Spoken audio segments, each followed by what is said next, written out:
Tower fan generally सगळे tower fan जे आहेत त्यातल्या आतल्या व्हर्टिकल पट्ट्या मूव्ह होतात वारा सगळीकडे येण्यासाठी. तर हा बघा अनोखा टॉवर फॅन आहे. ह्याची पूर्ण जी कॅबिनेट आहे तीच मूव्ह होते. आता मी तुम्हाला ऑन करून दाखवतो. तत्पूर्वी एक लुक ह्याच्यावर टाका. आता तुम्ही हा फॅन बघितला आहे पूर्ण. हे बघा ह्याची जी पूर्ण कॅबिनेट आहे ही बेसमधनं रोटेट होते. त्यामुळे वारा सगळीकडे पसरतोय. आणि तुम्हाला हा स्थिर हवा असेल तर हे बटन फक्त बंद करा. हा स्थिर झाला. आणि एक काळजी घ्या, हा असा धरून याची मान फिरवू नका. ज्या डिरेक्शनला हवा आहे त्या डिरेक्शनला पहिल्यांदा रोटेटिंग फीचर ऑन करून येऊ द्या. आता समजा मला इकडे पाहिजे कॅमेऱ्याकडे वारा, तर हा इकडे आला की हे बंद करा.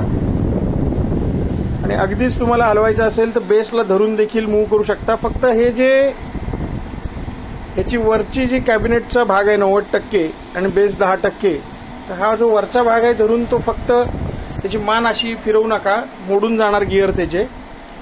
थोडक्यात तुम्हाला समजा या साईडला हवा आहे वारा, तर पहिल्यांदा ह्याची मान इकडे ओढण्यापेक्षा हा रोटेटिंग फीचर ऑन करा. आता हे रोटेटिंग फीचर ऑन झालंय. ह्याला इकडे येऊ द्या. आता हा आला या साईडला की हे फीचर बंद करा रोटेटिंग. तुमच्या लक्षात आलंय मी काय म्हणतो ते. आता मला समजा समोर वारा हवा आहे तर हे असा धरून असा फिरवू नका. रोटेटिंग फीचर ऑन करा आणि समोर आला की रोटेटिंग फीचर ऑफ करा.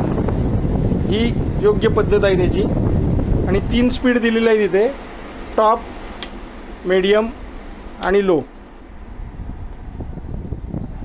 मेन मोटरला 1 इयर वॉरंटी आहे. तुम्ही मेकॅनिकल काही छेडछाड केली आणि बिघाड झाला तर त्याला वॉरंटी येत नाही. पण मोटरला 1 इयर वॉरंटी आहे. आणि एक फीचर इथे दिलेलं आहे, तुम्हाला डायरेक्शन वाऱ्याचं ह्या पद्धतीने रोटेटिंग फीचर करून मिळतंच आहे.